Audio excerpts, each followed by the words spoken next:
The broadcast is now starting. All attendees are in listen-only mode. Hello and welcome to the Vitality Cast webinar. This is Dan Davidson, your host today. We're sponsored by Vitality Depot, and it's going to be a great webinar today. We've got Dr. Michael Newman. He's going to be talking about laser phototherapy in your practice. We appreciate everyone attending. It's going to be some great information. We are going to have this archived at vitalitycast.com. Actually, that's a good website to remember for future webinars as well as any archived webinars we've had in the past. So just keep that in mind, vitalitycast.com. Also, we would encourage you to write down any questions you may have as we go through the presentation. On the sidebar panel there, it has a little area where you can click on questions. Just type them in, and we'll try to address as many as we can. I'm going to try to keep this to about 30 minutes here today. And so, we're excited to have you here today. You have a lot of great experience in the field of laser phototherapy. And just a little bit more of a background of Dr. Newman. Graduated from Los Angeles College of Chiropractic in 1978 and has been certified in acupuncture since 1984. Dr. Newman uses an eclectic combination of disciplines, including applied kinesiology, pierced spinal biomechanics, axial spinal decompression, of course the topic today, laser phototherapy, as well as Creed neurokinetic integration, physical therapeutics, and neuromuscular massage. So he certainly has a great background and is using this in his practice. He's a lifelong resident of Miami, Florida, where he's been a chiropractor for the last 34 years. So Dr. Newman, I'm going to hand it off to you. Again, thank you for presenting today. We look forward to your presentation. Dan, thank you very much. I'm looking forward to adding passion back to these doctors and the passion about using laser in their practices and seeing what we can do to enhance everyone's ability to take care of their patients and, of course, generate revenue for the practices. You know, I look at chiropractic and acupuncture as energy medicine. And since I've added laser, I've added more energy to my practice. So I think laser, chiropractic, and acupuncture really put together an energy medicine kind of practice. So what I want for you today is to learn about how laser can work in your practice and have you want to use it. So we're going to introduce laser phototherapy. We're also going to be discussing some of the benefits of laser therapy, and I'll go into a few of the treatment protocols that are available. We'll be doing some future webinars with more protocols. This is an overview for laser therapy for those people who have used it a while and people who are new to it. So let's get started. How many of you ever used one of these? Or perhaps one of these? Or this one? Or this one? We've all seen these laser pointers being used in lectures. We've used them ourselves. You know, this laser pointer can be used for laser phototherapy as well, except for the drawback of the time frame. If you used one of these on an acupuncture point or used one on a patient's neck, it would take probably 2 to 3 hours to get any effect, if at all. Most of these are way too low powered to make a real difference in the healing capacity for a patient. But in terms of light and the use of light, you know, the therapeutic light dates back to ancient times. We know that heliotherapy was practiced by the ancient Greeks. In fact, Hippocrates was an advocate of the sun's healing properties. Later on in the 1800s, heliotherapy became a key part in the treatment of tuberculosis. They found that prolonged exposure to the sunlight would kill the bacteria that caused the disease. In fact, infected children were sent to hospital retreats were told to spend as much time as possible outdoors, exposing the skin to sunlight, certainly raise their levels of vitamin D, but also help to fight the bacteria. And as sunlight was not always available, Dr. Niels Frenssen developed what's called the Frenssen lamp, and in 1903 received the Nobel Prize for that lamp in its treatment of lupus and tuberculosis of the skin. Now down to modern times. In 1960, the first Ruby laser was developed at Hughes Aircraft, and then Bell Labs developed a helium neon laser. Robert Hall in 1962 developed the first laser diode with a gallium arsenide 850 nanometer laser. And in 1963, the first use of a laser on the human condition to coagulate retinal lesions. In '67, Andre Meister, through his research in laser on mice, discovered the biostimulatory effect. We'll be discussing the biostimulation or biomodulation of laser as we go along here. His research was sort of an accident, like a lot of research these days. He had cut a mouse with a laser in order to see the healing property after the cut, see the laceration. What he found, though, that 2 or 3 centimeters away from the laceration, those cells healed faster than anywhere else. And he extrapolated that to what we now know as a biophotostimulation process. In '01, the FDA cleared the Class 3 lasers, and '02, the Class 4 lasers. What is laser phototherapy? Well, it's a therapeutic physical modality using photons of light from the visible blue to the near-infrared spectrum for tissue healing and pain reduction. It's really that simple. Now, why would you want to use laser phototherapy in your practice? Well, it causes biochemical increase of cell energy, which transforms the cells from an unhealthy, unstable state to a healthier, stable state. And it does this because the photons absorbed by the cells stimulate the mitochondria to accelerate the production of adenosine triphosphate. If you remember from your biochemistry classes, ATP is like the sugar or the Red Bull of the cell and gets the cell really activated in its metabolism. Low-level laser therapy also provides a safe and fast pain relief process and accelerates the healing, and it's drug-free, non-invasive, effective solution without side effects. Laser therapy has been around for many, many years. It's been called a lot of different things. It's been called cold laser, low-level laser, soft laser, photobiostimulation, photomodulation. LLLT, or low-level laser therapy, has been the most common name lately, but really the experts in laser today are trying to get us all to use the term laser phototherapy. We want to standardize this because it is phototherapy. We're not using it for cutting and skin ablation or hair removal. We're using it to heal, therapy the body. And the pain relief and enhanced tissue healing is the key factors when using laser therapy. So some of the conditions that we use laser therapy to treat are all kinds of muscle strains, contusions, joint tendinitis, swelling, edema, bursitis, a lot of the different things that we see in our office, along with fibromyalgia, disc disease, herniated discs. It'll help in bone healing. I've used this successfully on hand fractures, on different fractures of the extremities, carpal tunnel syndrome, soft tissue injuries, tennis elbow, golfer's knee, and it's all because of this increased blood flow along with increased nerve and tissue regeneration. One of the protocols I teach is using laser for TMJ disorders as well as for sinus disorders. Who in the group uses laser?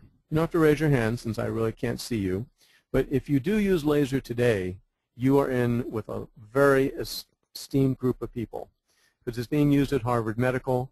All the Olympic teams use laser. The major sport teams use it. NASA, the Mir Space Station had it.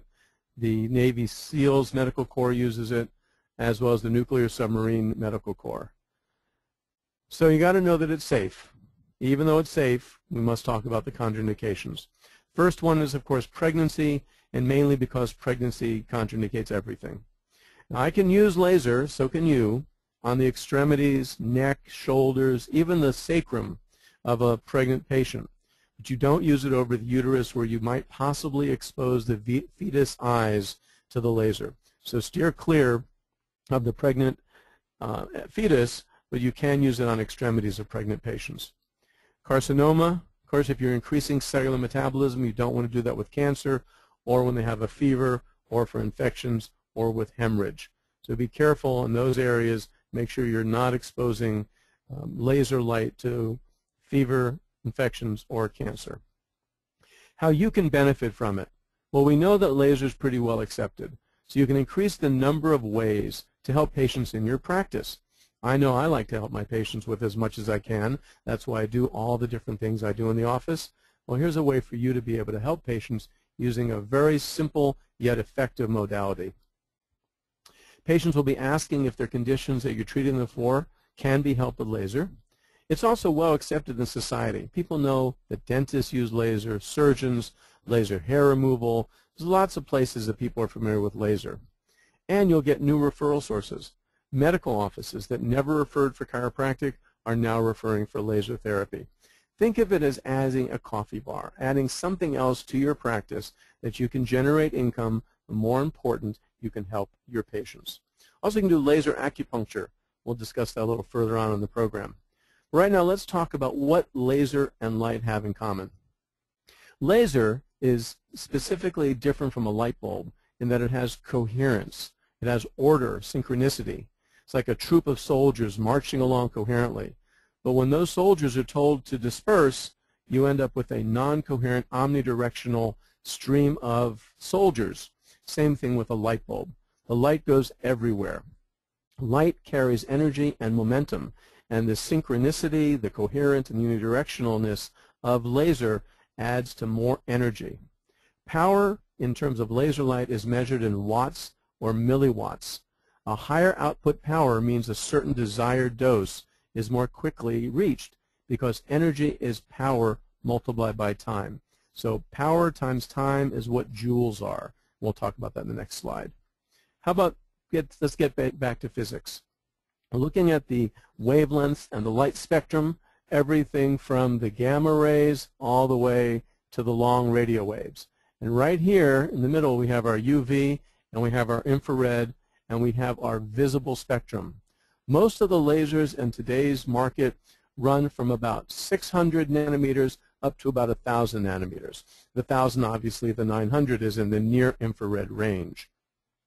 The more red goes less superficially than the near infrared, so a very higher penetration of laser is in the 900 range. The nanometer is 10 angstroms, a billionth of a meter, and the wavelength symbol is the lambda.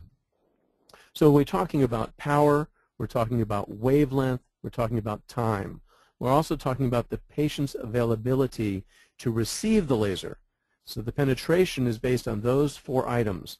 The patient, if they're very heavy, have a lot of adipose tissue, or if their skin is darker because they're well tanned, or they have a tattoo, this will prevent some of the penetration. But high-powered lasers are the ones that we look at when we see a doctor's office where they cut or they use for shooting down rockets in the sky. They heat tissue. They are greater than 500 milliwatts. They vaporize. They ablate. They coagulate. They cut. They're not for the typical chiropractic, physical therapy, or acupuncture office.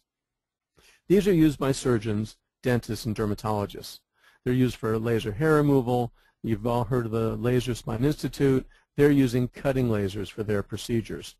Whereas in our offices, we use low-level, minimal heating of tissue, less than 500 milliwatts of power. They create a photochemical, photobiomodulation, and photophysical effects. And they're used by chiropractors, acupuncturists, physical therapists, and athletic trainers. We also want to look at how you determine dose. I mentioned earlier that joules is power times time. So a dose is calculated by figuring the power times time, which is joules, over the area, usually indicated in centimeters squared. So joules over centimeters squared equals the dosage coming out of the emitter, not necessarily the dosage penetrating into the body, because as it goes through the skin and through the adipose and the muscle and the tissues, the penetration continues to diminish. There's 2 different main media that's used for lasers today. The gallium aluminum arsenide, which is a solid medium.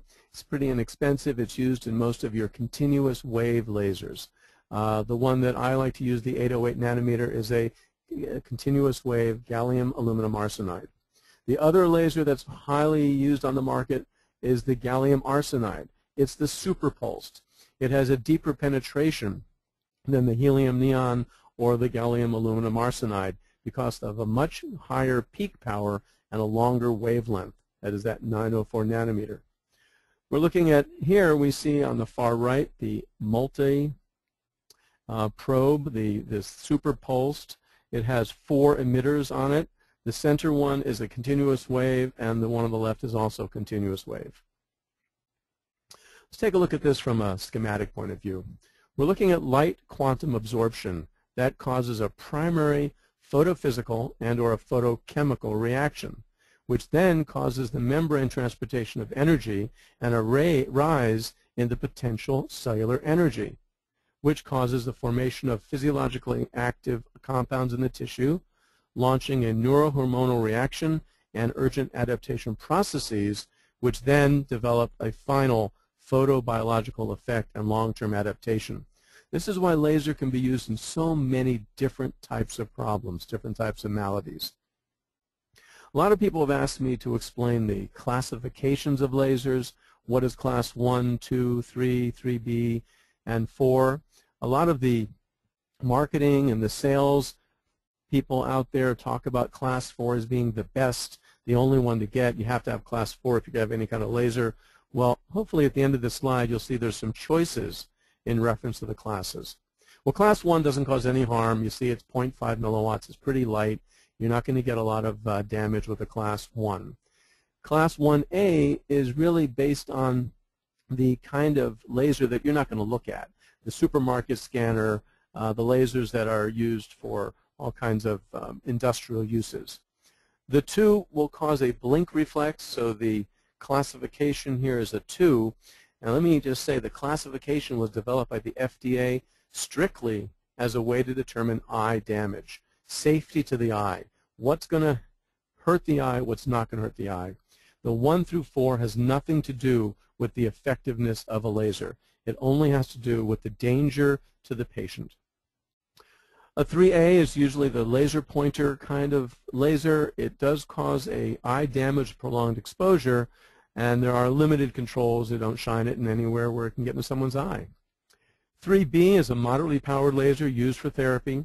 It can cause permanent eye damage even with brief exposure. You don't want to shine that in the eye. The difference between a 3B and a 4 is the 3B will not hurt you after it's reflected. A 3B laser can be reflected off of a wall or the skin, and it will not damage the eye after it's been reflected. Whereas a class 4, higher than 500 milliwatts, can cause permanent eye damage for just a millisecond, can cause serious skin burns. In many states, you have to be specially certified or licensed by your radiation board of the state to use a class 4 laser. And you also have to be careful that the room is properly shielded. No open windows, no mirrors, and the potential for danger of reflection is much higher with the class 4. Continuous wave lasers, and those are the 2 major kinds, continuous and superpulsed, have a good penetration, as in the 808 nanometer. There's also potential for heating the tissue, so the probe must be moved frequently. This is the gallium aluminum arsenide. That's the most common continuous wave medium that's used. They also, if you have a collimated beam on a continuous wave, could hurt the retina and really be a class 4. And it looks like this. You have a wave going along in a continuous manner. Now the continuous wave laser can also be pulsed, but in a chopping manner, like you pulse an ultrasound.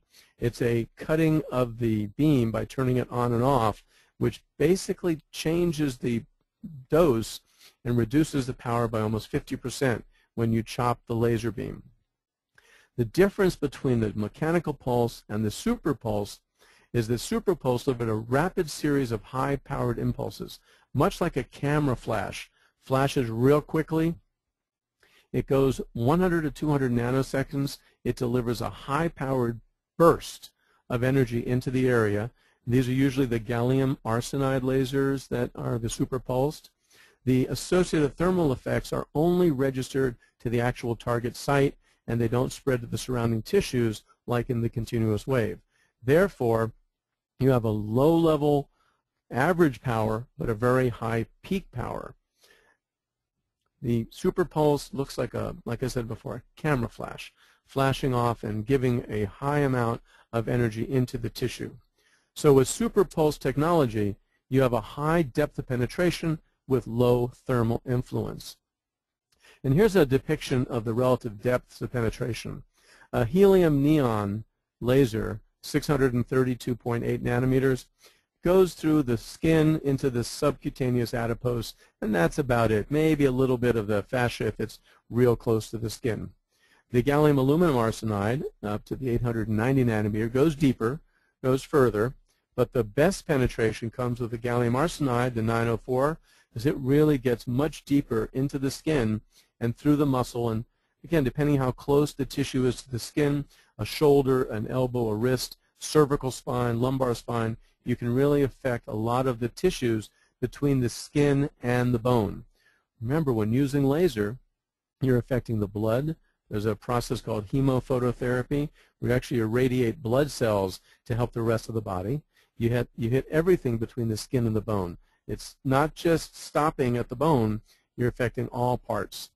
And laser phototherapy effects are mainly due to the microcirculation in the target tissue and the activation of biomolecules, which potentiates both physical and biochemical processes.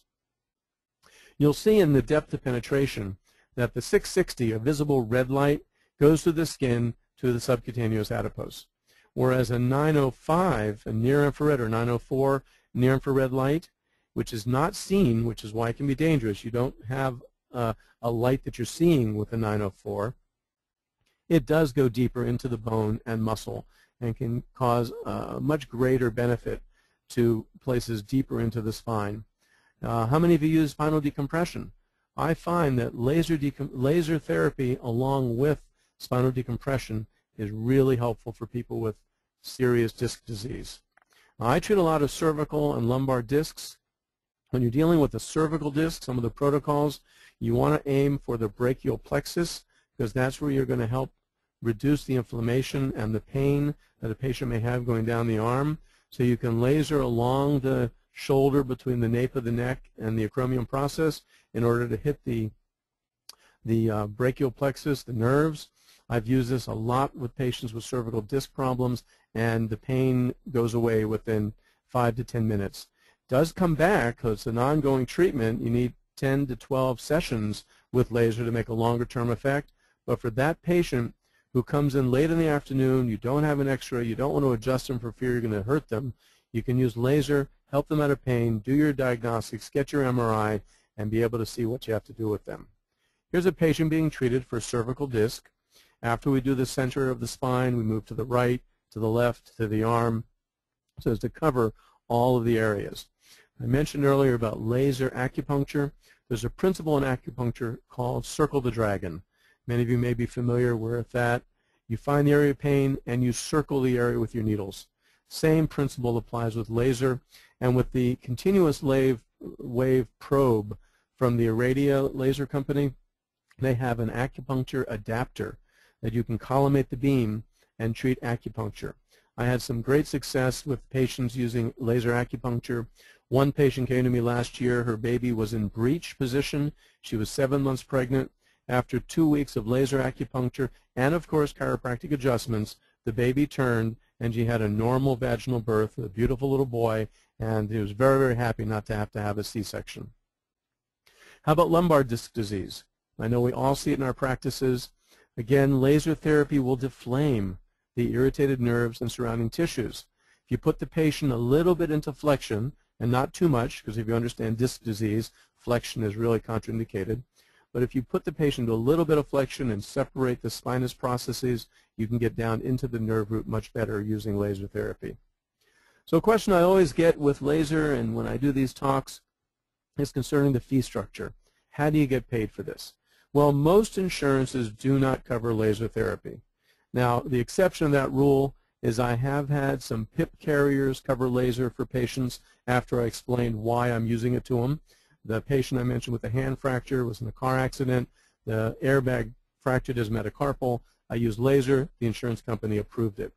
I've been specifically approved through a work comp company here in Florida, one of the largest employers in Miami-Dade County, to use laser along with decompression on their disc patients, and they are approved to paying that. But that's the 1%. 99% does not cover laser. You have a wonderful cash business when you start laser therapy. So in the finances, you have some immediate cash for your practices. Typical fee is between $30 to $75 a visit. There's a great return on your investment. Within a few months, your unit is paid for. and you're generating a new area to generate cash to your practice. So I want to thank everyone and let you know some of the resource materials I've used. The resources from PubMed, this is a group from the government that is the research arm of the National Institutes of Health. In that search screen, if you put anything you want about healthcare, you'll get some answers. You'll find out what research is on. You want to find out about chiropractic and cervical disc problems, type it in there. Laser and cervical disc, type it in there. I have one article here that I put up for you, which is low-level laser treatment for tendinopathy. This is from PubMed, printed in research in 2010. As you can see, the conclusion is that it is potentially effective in treating tendinopathy. So all the research you want is available online. There's also research out there in many of the books, over 3,000 published articles on laser therapy. The new Laser Therapy Handbook, written by Tournier and Hodes, is the Bible of laser therapy. Lars Hode is one of the best experts. I've gone through this book and the prior edition published in '95. Some excellent material on treating not just low-level laser. They also talk about cutting and ablation. But for the clinician, it's a wealth of information. The scientific documentation, I mentioned PubMed already to you. And there's been a lot of double-blind randomized studies showing that laser therapy is very effective in treating patients. Also, we've got these other books that are out there, a lot of different manuals, a lot of different magazines that are available in the phototherapy world. WALT is the World Association of Laser Therapy. It's the national body. They publish the Laser Therapy Journal. NALT is the North American Laser Association. And Laser World is the Swedish Laser Medical Society's website. All these groups have great resource, get you a lot of information. When you want to research what you use laser for a particular patient, go to any 4 of these and you'll get what you need. The laser I use a lot and I really like is the Iradia mid-laser system. It was founded in Sweden in 1977 by Lars Hode, and it comes with 2 or 3 wonderful emitters. It has the 904 gallium arsenide super pulsed multi-probe here. You notice it's 20 watts of peak power per probe, giving you a total of 80 watts of peak power as a super pulsed emitter, which is a lot of power. It can really help people. You'll notice, though, that the average power is still lower than a class 4 at 240 because there's 60 milliwatts of average power, but the peak power is 80. As far as the gallium aluminum arsenide, the continuous wave laser, 808 nanometers, class 3B or 4. The class 3B is the 450 milliwatt, the class 4, the 900 milliwatt. The big difference there is the time it takes for you to treat your patient. So go over the conditions we can treat: muscle tears, strains, contusions, tendons, ligament strains, sprains, fractures, neck and back pain. Imagine using this for a subluxation. Use it around the subluxation, relax the musculature, that bone will hold better. Sports injuries, repetitive strain injuries, herniated discs, rotator cuff, fibromyalgia, TMJ pathologies, along with inflammatory conditions, tendinitis, myositis, rheumatoid arthritis. With rheumatoid arthritis, there are some caveats to know. You don't want to irradiate the specific joint too much rheumatoid because you'll inflame the area and make the person much sorer. So there's some specific things about rheumatoid that when you start with a laser, feel free to call through Vitality Depot or me and we'll discuss it. I mentioned laser acupuncture. If you're in a state that requires certification to use needles, you can still use laser, just like you can use acupressure on a patient. If you're certified to use needles, this is very good. I use laser along with my needles to stimulate more energy into a laser point, an acupuncture point. Degenerative disorders, osteoarthritis, calcifications, wounds and scars, very, very successful with laser. And all mainly due to increased blood flow and nerve and tissue regeneration. So why do you use laser therapy? Well, biochemical increase of cell energy will transform the cell from an unhealthy stable state to a healthier stable state. Photons absorbed by the cells stimulate mitochondria to accelerate production of ATP.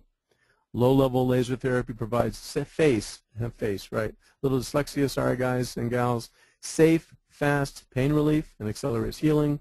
And laser phototherapy is a drug-free, non-invasive, effective solution without side effects. So that's the end of our presentation. Do we have any questions? I see there is a question on the board about what is the difference between the multi-radiance MR4 superpulsed and the Iradia laser. The MR4 superpulsed, the superpulse on the MR4 is a 25-watt peak power, where the Iradia multi-probe superpulsed is an 80-watt. So the difference between 25 watts and 80 watts is the length of time you need to stay in the same area to get penetration. Big difference. I use the multi-radiance probe as well. I like them both. The Iradia tends to be much quicker and much deeper because of the time it takes to use the Iradia probe. Do we have any other questions?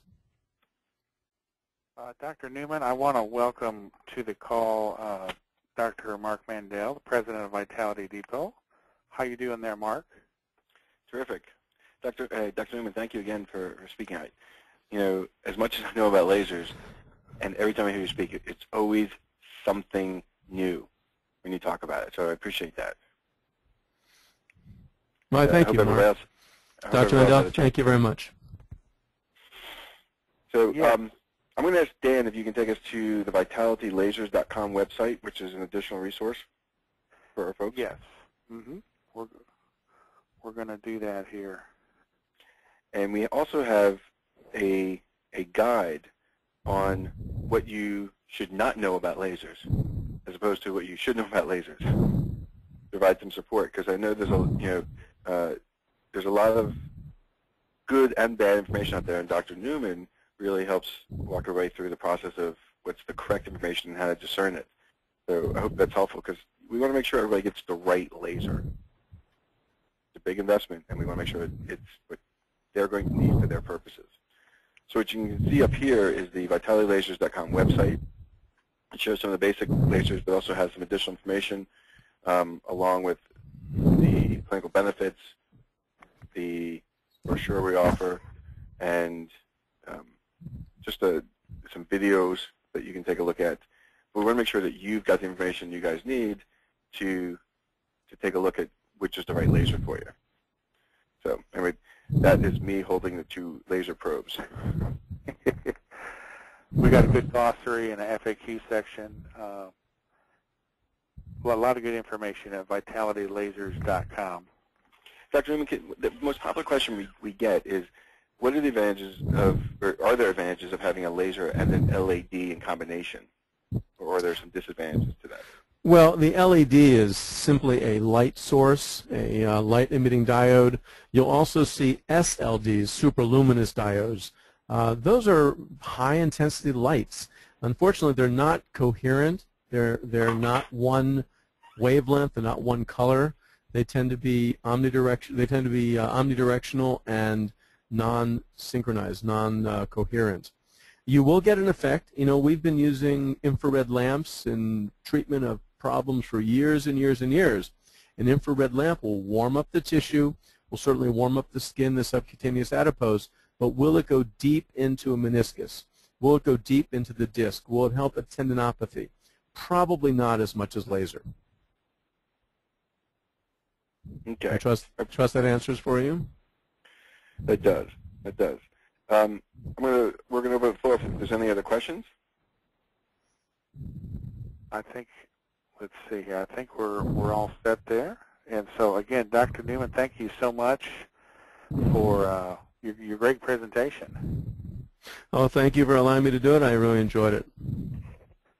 Appreciate it, and want to remind people that in the future, this archive will be available at vitalitycast.com, as well as the archives of our other webinars.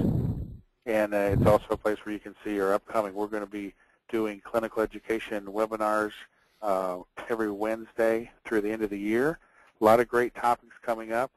So tune back in at vitalitycast.com. And again, we're sponsored by vitalitydepot.com. I think we have the website up there. So thank you, everyone, for attending, and look forward to continuing to learn together.